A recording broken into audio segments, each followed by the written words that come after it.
Being in Florida, I do have to ask about Ron DeSantis. You didn't rally with him. It looks like he and Rubio are going to win big tonight.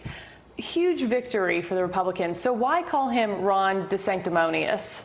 Explain that. Ron is a person, I've always had a decent relationship with him, but when I endorsed him, he was gone. He was not going to be able to even be a factor in the race. And as soon as I endorsed him, within moments, the race was over. And then I got him by somebody else that was the big star of the party. You know, the star of the party turned out to be a crackhead, okay? But he was the star. Him and Stacey Abrams were going to be the big future stars of the Democrat Party.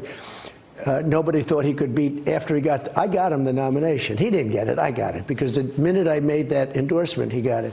Then he ran, and he wasn't supposed to be able to win. I did 2 rallies. We had 52,000 people each one, and we ended up, he won. And I thought that he could have been more gracious, but that's up to him. Some say Kari Lake has become the new face of MAGA. Do you find that to be true?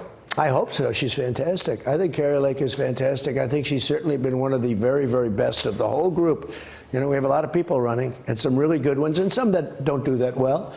I think Kari Lake has been an absolute star.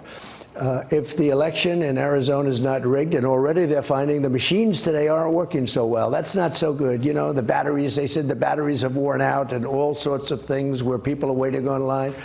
If it's not rigged, she's going to win easily. And I will say that I think she's absolutely a future star of the party and the country. There is so much rancor and divisiveness in this country right now.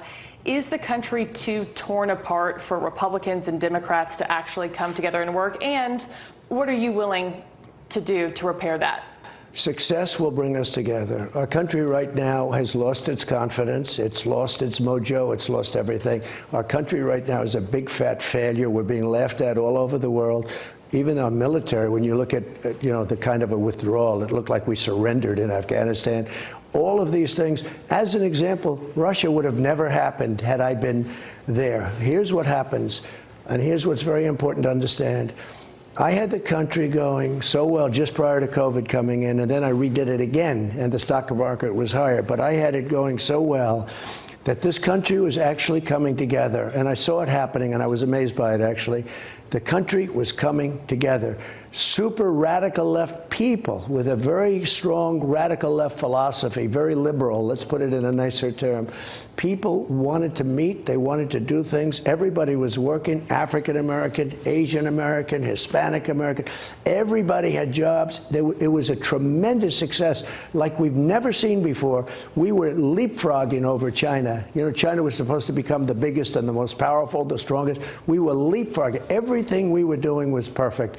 And it was coming together. Success of this country will bring it together. I saw that. Thank you for watching. Go to newsnationnow.com to find NewsNation on your television provider. And don't forget to click the red subscribe button below to get more of NewsNation's fact-driven, unbiased coverage.